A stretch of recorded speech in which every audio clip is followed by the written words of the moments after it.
سلام دوستان، خسته نباشید، وقتتان بخیر. ما تو کارگاه بدرخت هستیم با همشهریامون که اینجا بدرخت میسازیم. ببینیم که کارگرها چه رقم کار میکنن. البته ما رو سرپرست ایستاد کرده سر کارگرها. ببینیم کار خوب میکنن نمیکنن. بریم کارگاه رو ببینیم. ببینیم که بچه ها چند تاش اصلا تو سالن کار میکنن، یکیش اینجا کار میکنن. سلام، خسته نباشید آقا مسعود. چرا کار نمیکنی؟ کار خیلی کند است. یک صبح زده یک ساعت هم پر نکردی. آقا جانی من نگاه که ما هرچی کارم میکنیم یکم نمیگه آقا دست درد نکنه. مهندس ها میاد سری مصدام میزنه آقا کار نکرد، خودت هم میاد سری مصدام میزنی کار نکردی.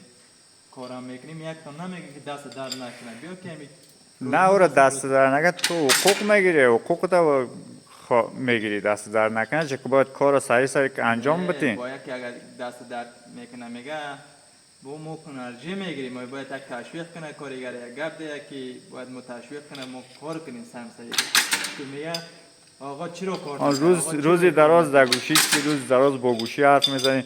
نگاه که 5 تا قپک نزدی کلان. یک کارتون قپک دوستان یازی 1 ساعت کار است یا روز ساویگه زده این قپک نگاه کنید. از 3 تا دیگه زدیم گرفته پر دو بار و تنهایی الان 1 ساعت میشه من اینو زدم.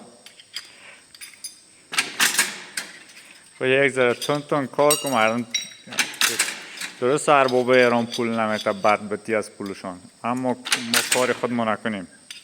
ما هرچی کارم میکنیم یکی هم نگفت که آقا شما خوب کار میکنین یا دستان در نکنه. همیشه میان که آقا این کاره که اون کاره که بیا که بیادم ما روزمز هستیم روزمز کار کنیم. دوستان یه ذره کارم میکنین مثل از این کار کنین، کار خوبی میکنن. خصوصا در ایران ارباب ایرانی هرچی که بیشتر هم کار کنین روزمز اصلا تحویلتان نمیگیرن.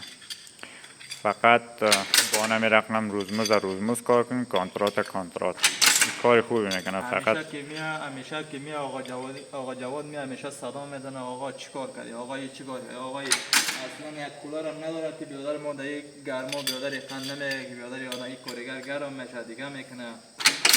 اصلا از کارگر خبر نداره. بابا میاد چرا این کارو نکرد. ماشاءالله همین کار که میکنین خیلی کار خوبی میکنین، کاری عالی میکنین. ماشاءالله خسته نباشین. این کلیپ اگر تم با دوستانتون اجازه است پخش کنم، کسایی که اگر دوست داشته باشن لایک کنن، از این کارگاه کلیپ های بیشتری بگیریم بذاریم با دوستان شریک بسازیم. اجازه است پخش کنمش؟ اجازه است.